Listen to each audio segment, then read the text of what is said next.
who you are, not who you want. You may want to attract a governor into your life. You may want to attract a cabinet secretary into your life. You may want to attract a corporate leader.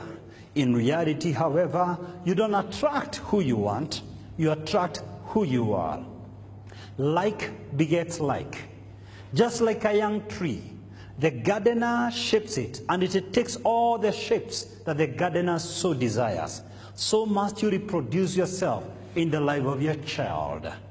Kids are like tape recorders, watching your every move, listening to your every speech, and eventually you duplicate yourself into their lives.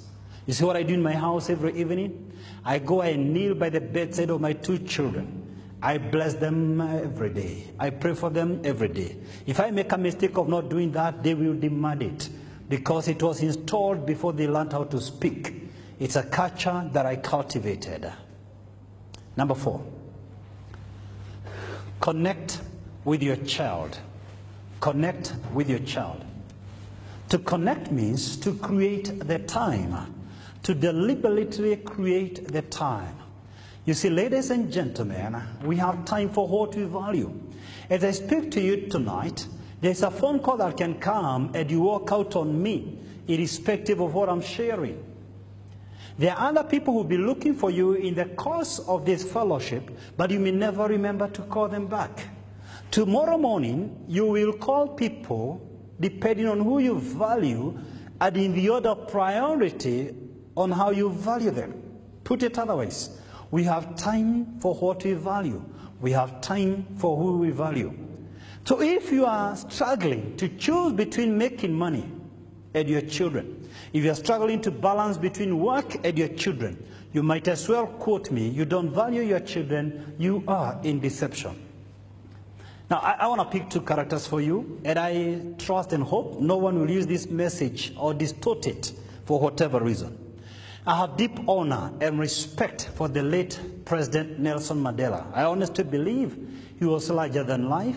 He was the greatest icon in our generation by the time he died. But I've often wondered, although we are told he may have suffered 27 years in jail, among many others, he lost 3 of his own children to HIV/AIDS. Is it possible? Don't answer me. Food for thought. Is it possible? Is it possible? Deep down in his heart, he may have questioned his priorities.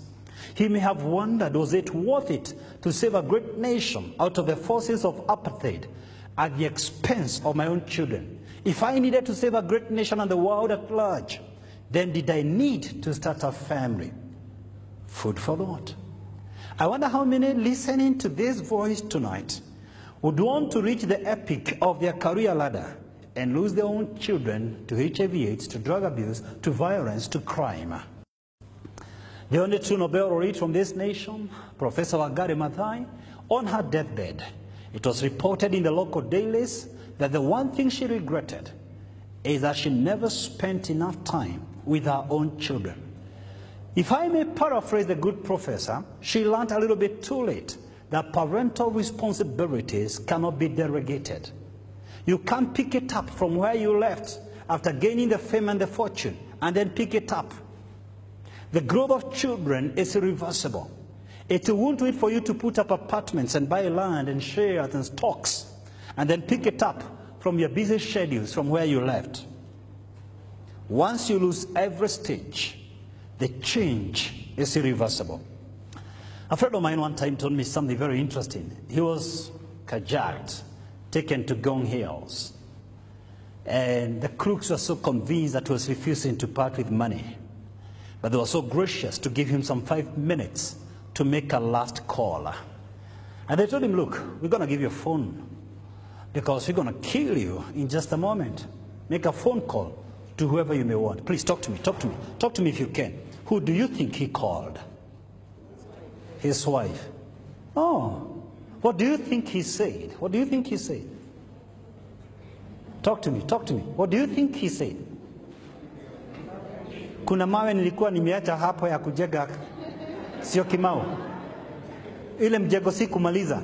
Do you think that's what he said? Did he call his boss?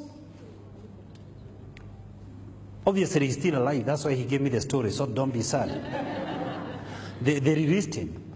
But if you really want to know the most critical